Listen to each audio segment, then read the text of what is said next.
আসসালামু আলাইকুম। তো আজকে দেখতে পাচ্ছেন যে একটি নতুন ট্রিক্স নিয়ে আসছি, যে বর্গ করার টেকনিক। তো আমরা অনেক সময় অনেক পরীক্ষায় দেখতে পাই যে আমাদেরকে ক্যালকুলেটর নিতে দেয় নাই, কিন্তু আমাদের প্রশ্নে আসে অনেক বড় বড় বর্গ বা দুই সংখ্যা দুই সংখ্যার বর্গ আসে বড় বড়, যে বলে বর্গ করো।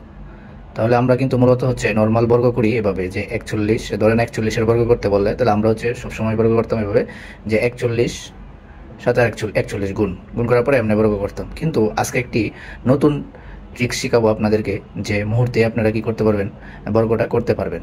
ধরেন এই যে 41-এর কি বলছে, 41-এর বর্গ করতে বলছে। তার মানে আপনারা প্রথমত কি এভাবে তিনটা দাগ দিবেন।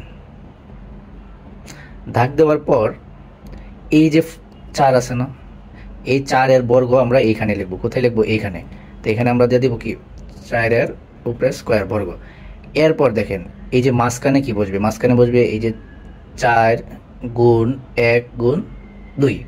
তাহলে আমরা লিখি 4 গুণ 1 গুণ 2।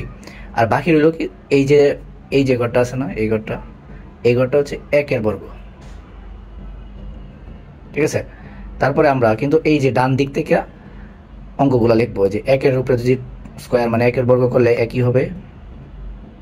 আবার এই যে গুণ 2-একে 2, 4 দুগুণে 8, 4 ছাড়া 16। সুন্দর না টেকনিকটা? একদম ইজি। ধরেন একটা যদি আমরা দেখি এখানে যে 31-এর বর্গ, তার মানে কি এটাও সেম। এভাবে তিনটা দাগ দিবেন। দাগ দেওয়ার পর এইখানে লিখবেন 3-এর স্কোয়ার, এইখানে লিখবেন 3 গুণ 1 গুণ 2, আর এইখানে এই যে বাকি থাকবে 1, এই যে 1-এর উপরে স্কোয়ার, এই যে 1। তারপর এইখান থেকে 1-এর উপরে স্কোয়ার মানে 1, 2-একে 2, 6, 3-3-কে 9, মানে কত? 9, 6, 1।